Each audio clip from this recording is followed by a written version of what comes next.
আসসালামু আলাইকুম দর্শক। আজকে আমি একটা মজার বিস্কুটের রেসিপি নিয়ে আসলাম। আর এই বিস্কুটটাকে নানখাটাই বলে। আর নানখাটাই কিন্তু দুইভাবে তৈরি করা যায়। একটা হচ্ছে ময়দা দিয়ে, আর একটি হচ্ছে ময়দা এবং বেসনের সংমিশ্রণে। তো আজকে আমি ময়দা এবং বেসন দিয়ে যেই নানখাটাইটি তৈরি করতে সেটাই করে দেখাবো। তো চলুন কথা না বাড়িয়ে শুরু করা যাক। প্রথমে এখানে আমি হাফ কাপ পরিমাণ বাটার নিয়ে নিয়েছি। আপনার সমপরিমাণ এখানে ঘিটাও ব্যবহার করতে পারবেন। আর এই বাটারটা কিন্তু রুম টেম্পারেচারে থাকা, মানে খুব বেশি গলিতও না আবার খুব বেশি শক্তও না। তো এটার সাথে আমি এখানে মিশিয়ে দেবো হাফ কাপ পরিমাণ চিনি। আর চিনিটাকে আমি গ্রাইন্ডারে একটু গুঁড়ো করে নিয়েছি। এটাকে অবশ্যই করে নেবেন গুঁড়োটা, তাহলে কিন্তু মেশাতে খুবই সহজ হবে, কোনো দানাদার অংশ থাকবে না। তো এইটাকে মেশানোর জন্য আপনি এখানে একটা হ্যান্ড উইস্ক ব্যবহার করতে পারবেন, ঠিক এরকম। তবে আমি সময় স্বল্পতার জন্য আমি এটা ইলেকট্রিক বিটার দিয়ে এটাকে বিট করে ফ্লাপি করে নিব। তো আমি এটাকে এখন বিট করে নিচ্ছি আনটিল এটা পুরোপুরি কম্বাইন্ড হয়ে একটা ফ্লাপিনেস চলে আসা পর্যন্ত। তো এটাকে আমি বিট করছি এবং বিট করতে করতে দেখবেন যে এটা কিন্তু চিনি আর বাটারটা একদম পুরোপুরিভাবে মিশে যাবে। আর সাইড থেকে আমি একটা স্প্যাচুলা দিয়ে এইভাবে কেচে মাঝখানে দিয়ে দিব, যাতে সবগুলো একসাথে ভালো মতো মিক্সটা হয়ে যায়। তো আমি এভাবে বিট করতে করতে 5 থেকে 6 মিনিটেই কিন্তু দেখবেন যে এই মিক্সারটা কিন্তু একটু সাদাটে ভাব হয়ে আসবে, এবং সাদাটে ভাব হওয়া পর্যন্ত আমি আর একটু বিট করব, যাতে একদম পুরোপুরি সাদা হয়ে যায়। আর সাদা হওয়ার পরে কিন্তু এটার ভিতরে একটা এয়ার ক্রিয়েট হয়ে এই যে দেখুন একটু ফ্লাপি হয়ে আসবে। আর আসার পরে এই জিনিসটা একদমই কিন্তু স্মুথলি এরকম হয়ে যাবে।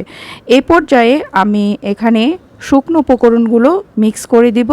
তো এখানে আমি 1 কাপ পরিমাণ ময়দা নিয়েছি। অবশ্যই চেষ্টা করবেন এটা ময়দা দিয়ে তৈরি করার জন্য, তার টেস্টটা ভালো হয়। আর সাথে আমি যোগ করে দিচ্ছি 1/3 কাপের মতো বেসন। আর এখানে আমি অ্যাড করব এখানে হাফ টি স্পুনের মতো বেকিং পাউডার দিয়ে দিলাম। এখন এটাকে আমাকে সবগুলো উপকরণ একসাথে আমাকে মিশিয়ে নিতে হবে। আর এটা সুন্দর একটা ঘ্রাণের জন্য আমি এখানে হাফ টি স্পুনের মতো এলাচ পাউডারটাও অ্যাড করে দিলাম। চাইলে এখানে আপনারা ভ্যানিলা পাউডার বা ভ্যানিলা এসেন্সটাও অ্যাড করতে পারেন। তো সবগুলো মিশ্রণকে আমি ভালো মতো মিশিয়ে নিব স্প্যাচুলা দিয়ে প্রথম অবস্থায়।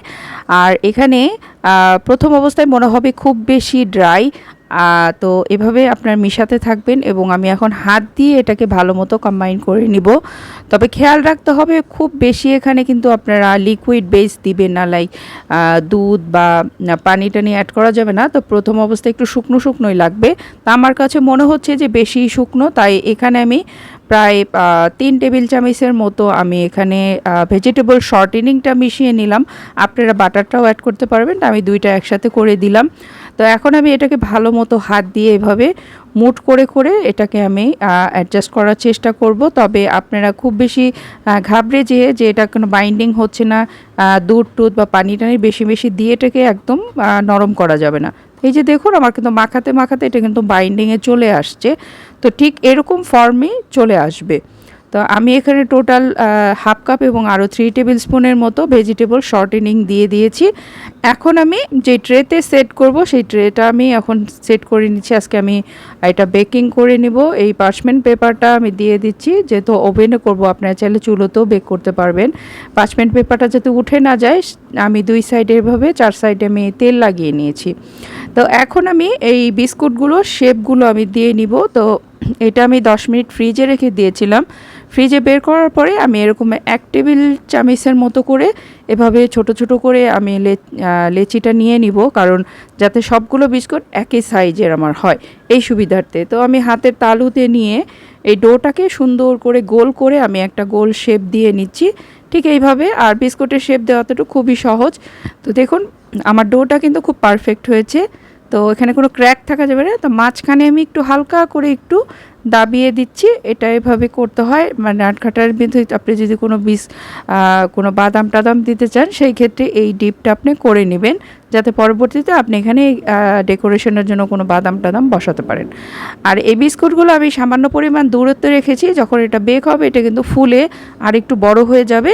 সেই কারণে আমি একটু এটাকে স্পেস রেখে রেখে এই বিস্কুটগুলোকে সাজিয়ে নিচ্ছি, এবং প্রত্যেকটি বিস্কুটই আমি এভাবে হাতের তালুর ভিতরে রোল করে করে বানিয়ে নিচ্ছি। তা আপনারা দেখতে থাকুন।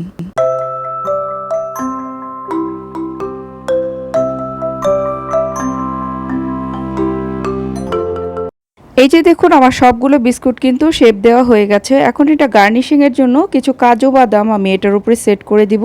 এভাবে কাজু বাদামের এরকম করে বসিয়ে একটু হালকা করে চাপ দিয়ে দিব যাতে ভিতরের দিকে একটু প্রেস হয়।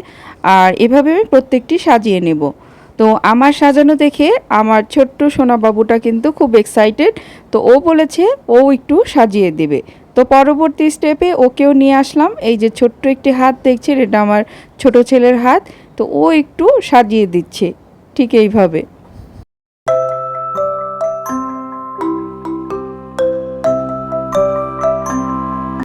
বিস্কুটগুলো আমার সাজানো হয়ে গেছে। আমি এটা এখন ওভেনে বেক করে নেব 180°C 18 থেকে 20 মিনিটের জন্য। আপনারা চাইলে এটা চুলোতেও বেক করতে পারবেন। তো ফিরে আসছি 20 মিনিট পর।